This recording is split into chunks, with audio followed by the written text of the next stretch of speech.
Assalamualaikum Soli Soliha. Hari ini kita akan belajar tema 1 subtema 2 Matematika, penjumlahan dan pengurangan bersusun. Pertama, kita akan membahas mengenai penjumlahan bersusun. Di situ ada dua penjumlahan. Yang pertama, 1235 ditambah 2145. Jadi, cara meletakkannya sesuai dengan nilai tempatnya. Satuan lurus dengan satuan, puluhan dengan puluhan, ratusan lurus dengan ratusan, ribuan diluruskan dengan ribuan. Cara mengerjakannya, yang pertama kita kerjakan dari belakang. 5 tambah 5 10. Jadi angka belakang sendiri yang ditulis itu 0. Satunya disimpan. 3 tambah 4 7 ditambah simpanannya 1 menjadi 8. 2 tambah 1 3. 1 tambah 2 3. Jadi hasilnya adalah 3380. Untuk penjumlahan sebelahnya atau sampingnya yaitu pertama 1100 ditambah 1120. Cara mengerjakannya sama dengan yang pertama, diletakkan sesuai dengan nilai tempatnya dan dikerjakan dari belakang. 0 tambah 0 0, 0 tambah 2 2, 1 tambah 1 2, 1 tambah 1 2. Hasilnya 2220. Di sini Ustazah akan memberikan contoh soal cerita dengan bilangan yang sama ya. Pertandingan sepak bola antara Indonesia dengan Thailand berlangsung selama 2 hari. Jumlah penonton yang datang untuk menyaksikan pertandingan tersebut diprediksi di hari pertama sebanyak 1100 orang. Sedangkan untuk penonton pada hari kedua yaitu sebanyak 1120 orang. Hitunglah berapa jumlah seluruh penonton yang datang ke stadion. Jadi pertandingan itu dilaksanakan selama 2 hari. Dalam sehari itu ada yang 1100 orang, ada yang 1120 orang. Jadi 1100 ditambah 1120. Kita kerjakan dengan cara bersusun. 1100 ditambah 1120. Cara meletakkannya seperti yang Ustazah terangkan sebelumnya, yaitu diletakkan sesuai dengan nilai tempatnya. Satuan lurus dengan satuan, puluhan lurus dengan puluhan, ratusan lurus dengan ratusan, ribuan lurus dengan ribuan. Kemudian dijumlahkan. 0 tambah 0 0, 0 tambah 2 2, 1 tambah 1 2, 1 tambah 1 2. Maka hasil penjumlah bersusun di atas yaitu 2220 orang. Jadi jumlah seluruh penonton yang datang ke stadion berjumlah 2220 orang.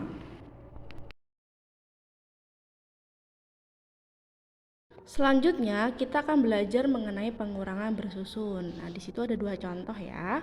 Yang pertama 4125 dikurangi 3025. Cara mengerjakannya sama, hanya saja ini dikurangi. Oke, kita kerjakan dari belakang. 5 kurangi 5 0, 2 kurangi 2 0, 1 dikurangi 0 1, 4 dikurangi 3 1. Jadi hasilnya 1100. Untuk yang sebelahnya itu adalah bentuk pengurangan bersusun dengan cara meminjam. 2120 dikurangi 1015. 0 kurangi 5 tidak bisa, jadi meminjam sebelahnya atau meminjam angka 2, 0 tersebut menjadi angka 10. 10 kurangi 5, 5. Nah, tadi kan sudah dipinjam 1, jadi sisa 1, 1 kurangi 1, 0. 1 dikurangi 0, 1, 2 dikurangi 1, 1. Jadi hasilnya adalah 1105. Di sini ada soal cerita, seorang pedagang mempunyai telur sebanyak 4125 butir telur. Kemudian telur tersebut terjual sebanyak 3025 butir telur. Berapa butir telur yang masih belum terjual? Nah, berarti ditanyakan sisanya. Sisanya ada berapa? Jadi 4125 yang awalnya butir telur ada sekian dikurangi dengan telur yang terjual sebanyak 3025. Jadi kita kerjakan dengan cara bersusun. 4125 dikurangi 3025.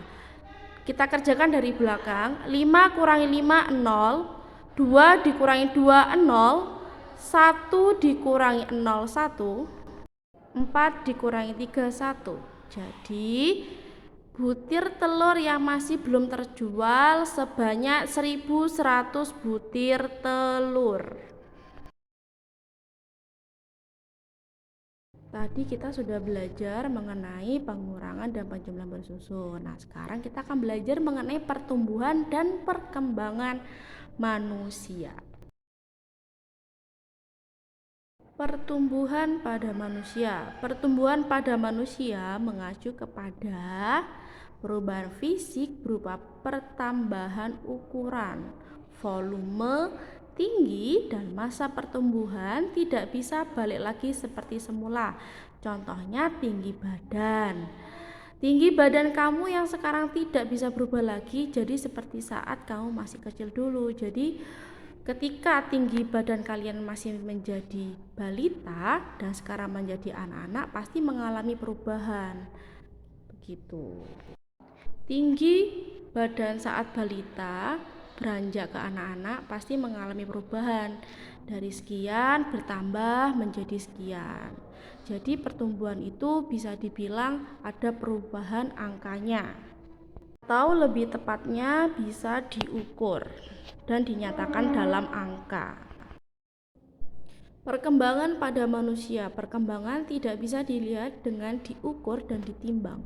Perkembangan mengacu kepada proses menuju kedewasaan. Contohnya bayi yang baru lahir, bayi tersebut hanya bisa menangis, tapi ketika bayi tersebut memasuki usia 1 tahun sampai 3 tahun, ia mulai lancar berbicara. Jadi untuk perkembangan ini tidak bisa diukur seperti pertumbuhan.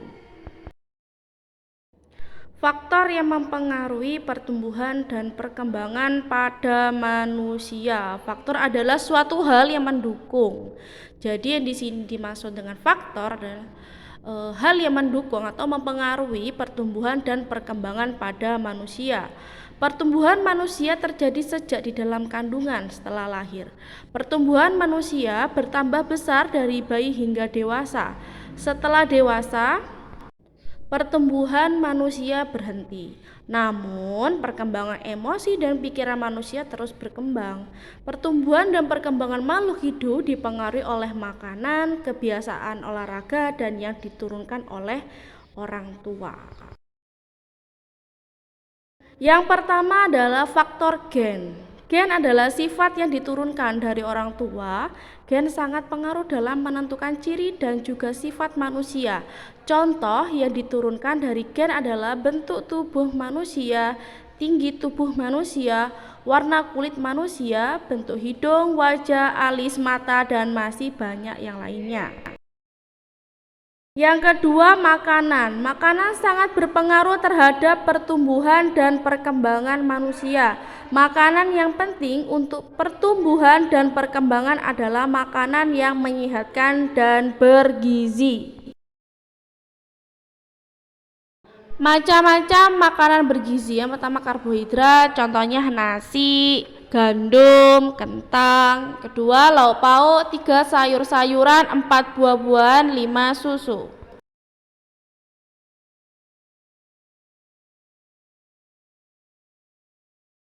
Yang ketiga, olahraga. Melakukan olahraga secara teratur sangat baik untuk pertumbuhan dan perkembangan. Manfaat berolahraga antara lain peredaran darah lancar, jantung berdenyut secara teratur, otot-otot tubuh akan lentur dan tulang menjadi kuat. Biasakanlah untuk berolahraga secara teratur paling sedikit 2 kali dalam seminggu. Terima kasih Solih Solihah. Wassalamualaikum warahmatullahi wabarakatuh.